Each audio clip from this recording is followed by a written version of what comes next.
Essay 14. What's hiding beneath our stories? I'd like to share a secret with you. When I am sitting across from someone as their helper, and the worker is telling me their story, I don't really care how the story ends, because I'm not listening to hear their story. I am listening to hear where they are stuck, for that's where an untruth is buried. Then we head in the direction of the obstruction, and the work proceeds from there. If the worker goes all the way through with transforming this piece, the story will now have a different ending anyway. Sure, there are times when a person needs to talk and just have someone listen to them. It can be very healing to feel seen and heard, especially when we have a history of feeling ignored or neglected. But there's usually more value in getting help with unwinding our difficulty, and we can only do that by getting to the true root of our problems.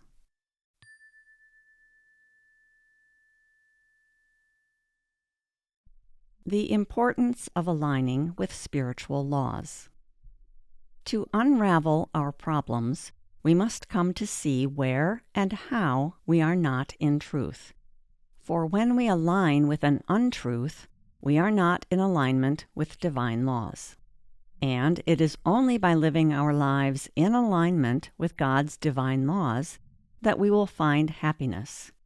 In the end, God's desire is for all of us to find happiness. If we don't believe this is true, a good place to start may be to look at our God image. This is our mistaken beliefs about God based on our impressions of our parents. Doing this work can help us see how we are currently using our free will in a way that goes against God's will and God's divine laws. In short, we're somehow not in truth, and we don't yet know that. But such untruth is what's underneath feeling unhappy. This is why it is so important to talk openly about ourselves with qualified people who can help us. We need to share our stories to find out what's underneath them. What's the truth? What am I not aware of? In our own higher self, we already know the answers to these questions. But the truth is currently hidden from us by our own layers of darkness. As long as we continue to keep things buried inside us, we'll remain blind. For everything will appear out of proportion to us. We'll tend to exaggerate one thing and underestimate something else. But someone detached from our situation may be able to see things in the right light.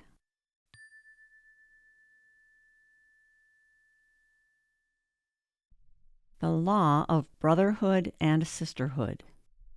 There is a spiritual law at work when we open up to someone else, whether that person is a friend, a family loved one, a therapist, coach, or a spiritual counselor. It's called the law of brotherhood and sisterhood, and it kicks in the moment we are willing to reveal ourselves honestly to someone else.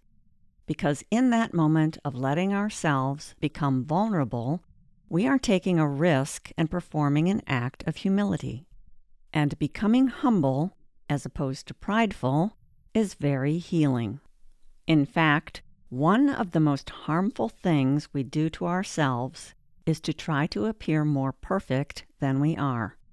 But the moment we show another person what's really going on inside us, we will instantly feel relief. For having our insides match our outsides is a relief our soul has been crying for, even if the other person doesn't give us a single bit of advice. When we act against divine laws, we are the ones who suffer for it. But when we are able to humbly reveal ourselves to someone else, we will suddenly feel better. This is the law of brotherhood and sisterhood at work. In fact, what we are saying is, right now, I don't want to try to appear any better than I actually am. I want to reveal myself, I'm not trying to get love and respect that I don't think are due me because of the things I'm ashamed of. Of course, we're wrong in thinking that we are not due love and respect, for every living creature is due love and respect. But since we have a distorted view of things, we are harboring the wrong kind of shame. And this unhealthy shame causes us to hide, violating the law of brotherhood and sisterhood. We wind up suffering with feelings of loneliness, and so we go on pretending. We side with the wrong kind of shame, which closes us up, instead of leaning into the right kind of shame, which motivates us to change. Notice how even a quality like shame can be held in the right light and have a positive effect to it. All our feelings, including anger, work this way. Felt and aired in the right way, they are God-given expressions. But acted out in the wrong way, they lead to more pain and suffering.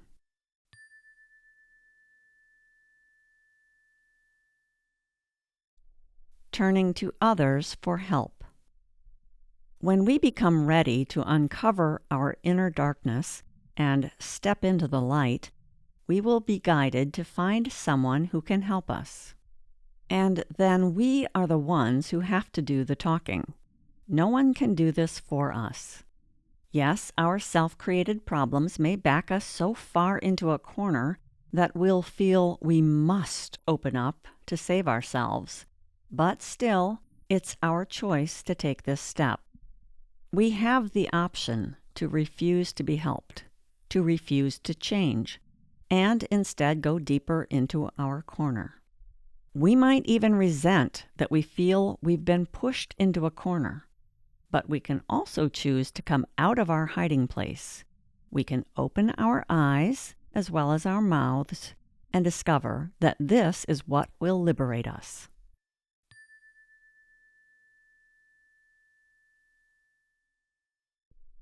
How to help.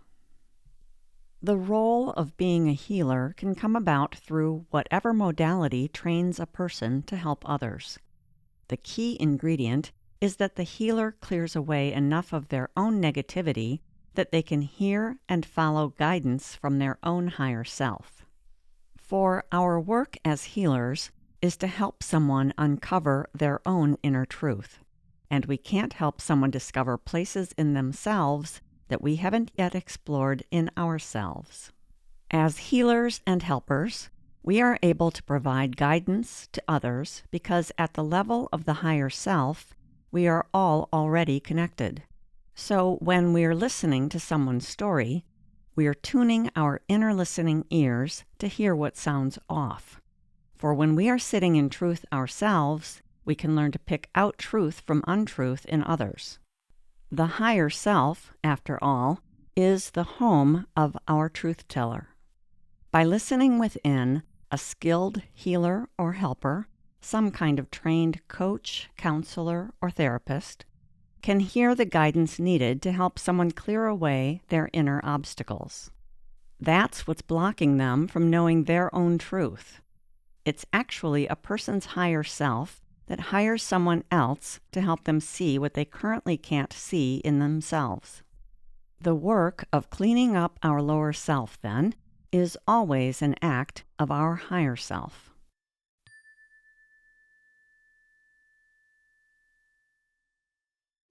Following the call to heal. The way out of the lower self is to give. We must come to see that it's not true that we can fulfill our longing for love by only demanding love and not giving it. This boils down to wanting to cheat life. We want to get the goodies and not give fully.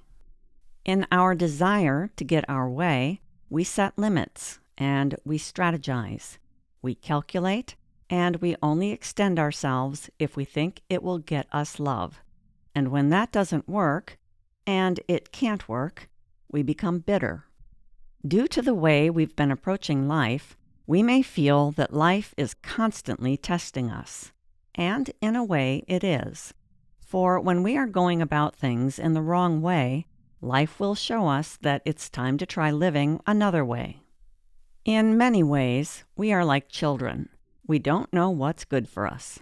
But if we are facing difficult hardships and we become willing to try a different route, God's helpers, who are constantly around us, will guide and inspire us to situations where we will have an opportunity to receive help.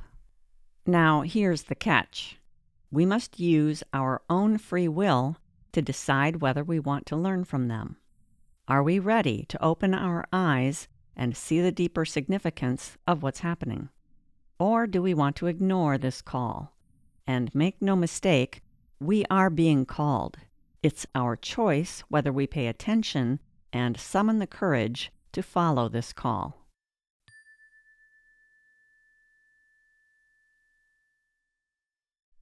Revealing ourselves releases our shame. The Pathwork Guide teaches that it is actually better to tell a lie to others than to keep blindly lying to ourselves. For when we tell a lie, we know we are lying. But when we blindly create disharmony in our lives without seeing our part, we are lying to ourselves, but we don't know it. The way out is to uncover where the untruth resides inside us, just behind a blind spot. Nestled in our stories, then, are our blind spots.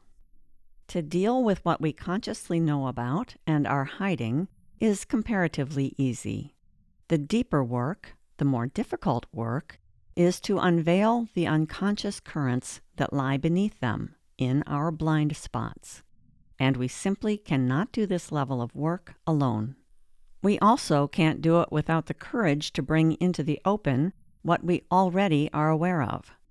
But most of us carry as much in our unconscious as we do in our conscious minds, and the unconscious material is a little more complicated to find.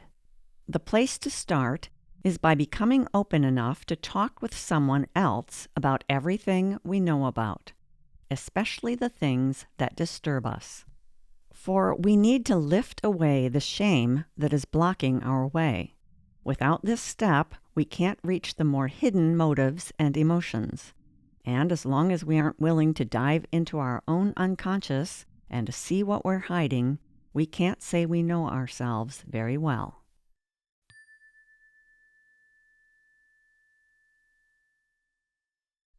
Letting go of our stories. When I went through training to become a Pathwork helper, I learned a tremendous amount about the human psyche and how to help people heal. One thing I never forgot is this: don't hold people to their history. For our work as healers and helpers is to guide people through the process of self-discovery and self-transformation. We do this by facilitating the process of deep healing, looking at every and any disharmony in life so we can unwind and enlighten whatever darkness it is holding. This is what allows a person to unfold and blossom in entirely new ways. There is no way to avoid exploring our past because it holds the keys to unlocking our struggles. Our history is our story of what happened and keeps happening to us. So we can use our stories to tell others about our past so they can help us heal. But also notice our tendency to become overly attached to our stories, to use them to build cases against others. This is how the lower self works, creating wedges between us and others that always serve separation instead of connection. As we do our healing work, we must work with our stories, and then also become willing to let go of our stories. We must allow ourselves to evolve, for our stories matter, and they also don't matter. This is an example of what it looks like to live well in duality.